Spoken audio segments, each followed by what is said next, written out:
तो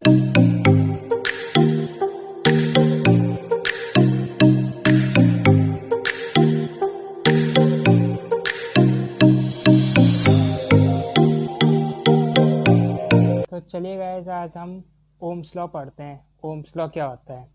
ये जो टॉपिक है ये इम्पोर्टेंट बहुत है बोर्ड के पॉइंट ऑफ व्यू से, ठीक है। तो ये ओम्स लॉ समझते हैं क्या है। तो सबसे पहले मैं डेफिनेशन लिख देता हूँ यहाँ पे, फिर समझाता हूँ, ठीक है। तो क्या है ओम्स लॉ की डेफिनेशन? एट कांस्टेंट टेम्परेचर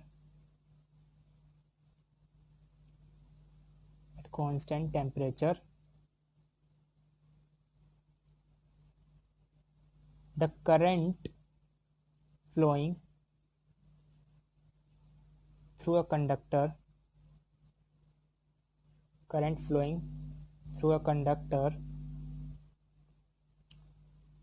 फिर मैं बाद में आपको बहुत इजी वे में समझाऊंगा, ठीक है। Through a conductor is directly proportional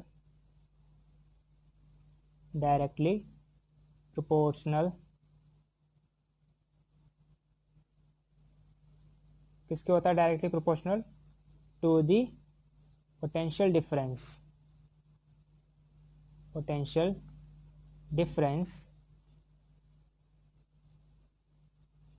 across its end।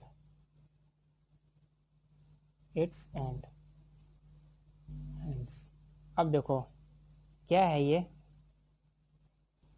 तो ये डेफिनेशन एक बार मैं रीड कर देता हूँ, क्या है Ohm's law. At constant temperature, the current flowing through a conductor is directly proportional to the potential difference across its end।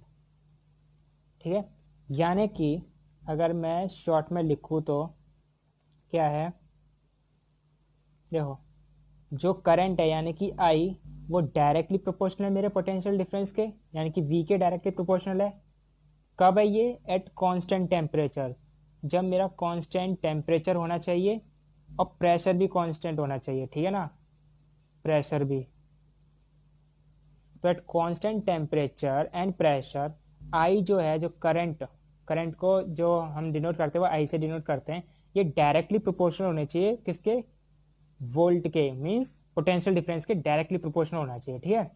अब जब मैं ये प्रोपोर्शनैलिटी कांस्टेंट हटाऊंगा तो इसकी जगह क्या आएगा? V इज इक्वल टू में R इंटू में I। ये R कैसे आया? जब मैंने प्रोपोर्शनैलिटी कांस्टेंट हटाया तब ये R आया, ठीक है। इस R को क्या कहते हैं पता है? इस R को कहते हैं, R इज कांस्टेंट।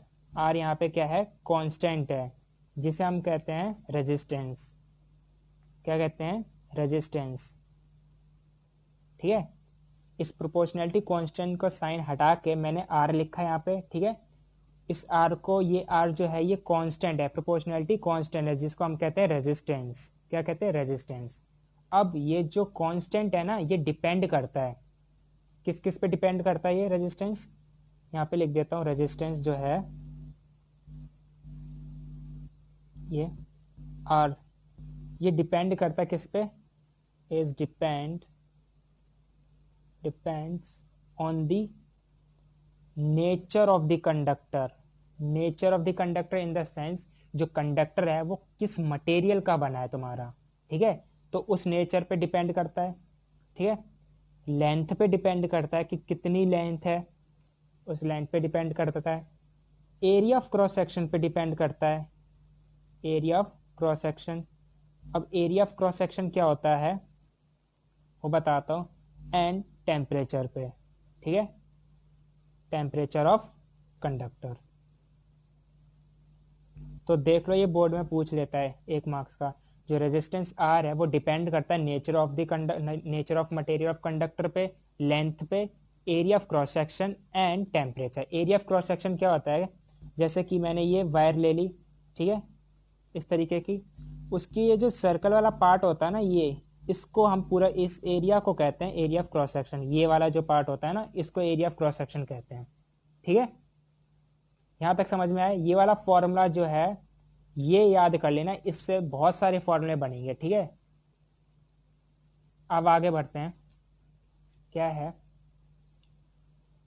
तो अब जैसे कि मेरे को वोल्ट निकालना हो तो मैं इसी फॉर्मूले से निकालूंगा, और मुझे करंट निकालना हो जैसे कि वोल्ट गिवन हो और मुझे ये रेजिस्टेंस गिवन हो और करंट निकालना हो तो करंट इससे निकाल सकता हूँ मैं। तो करंट के लिए क्या होगा, ये इसी वाला फॉर्मूला को यूज़ करेंगे हम। तो यहाँ पे लिखते हैं I is equals to V upon में R।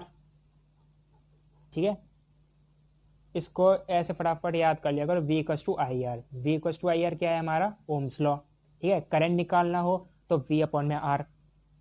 अब ये जो I है, अब I देखो किसके डायरेक्टली प्रोपोर्शनल है, वोल्ट के डायरेक्टली प्रोपोर्शनल है, बट इनवर्सली प्रोपोर्शनल किसके है, 1 अपॉन रेजिस्टेंस के। रेजिस्टेंस के ये इनवर्सली प्रोपोर्शनल है। अब देखो यहाँ पे लिख देता हूँ भाई, जो आई है हमारा वो डायरेक्टली प्रोपोर्शनल है वोल्ट के, ठीक है, और इनवर्सली प्रोपोर्शनल है 1 अपॉन रेजिस्टेंस के। अब डायरेक्टली प्रोपोर्शनल वोल्ट के इन द सेंस देखो, अगर मैं करंट को इंक्रीज करता हूं तो मेरा वोल्ट भी इंक्रीज होगा, ठीक है, पोटेंशियल डिफरेंस भी इंक्रीज होगा। और अगर मैं करंट को डिक्रीज करता हूं तो मेरा पोटेंशियल डिफरेंस भी डिक्रीज होगा।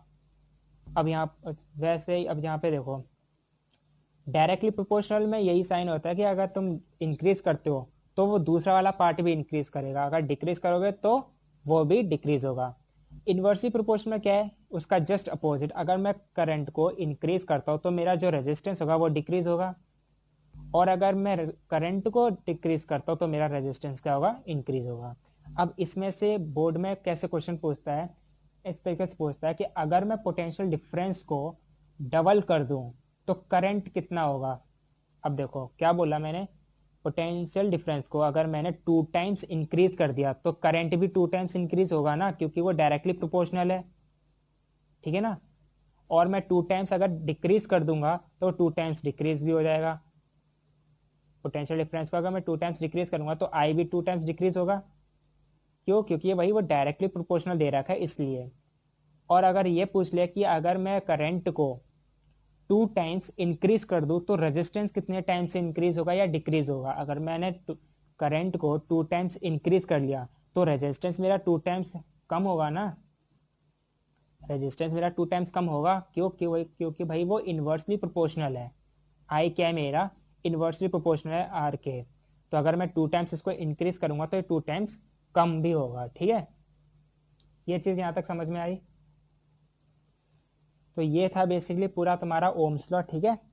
अब मैं नेक्स्ट वीडियो में बताऊंगा कि रेजिस्टेंस ऑफ अ कंडक्टर क्या होता है, उसमें बहुत ज़्यादा वो भी इंपॉर्टेंट है, उसी से ही जो है तुम्हारे न्यूमेरिकल सॉल्व होंगे और इससे भी न्यूमेरिकल सॉल्व होंगे। ये वाला जो फॉर्मूला है ये वाला याद रखना है, इससे बहुत सारे फॉर्मूले बनेंगे। V equals to I R या आर आई बोल सकते हो, ठीक है। तो तब तक के लिए थैंक यू।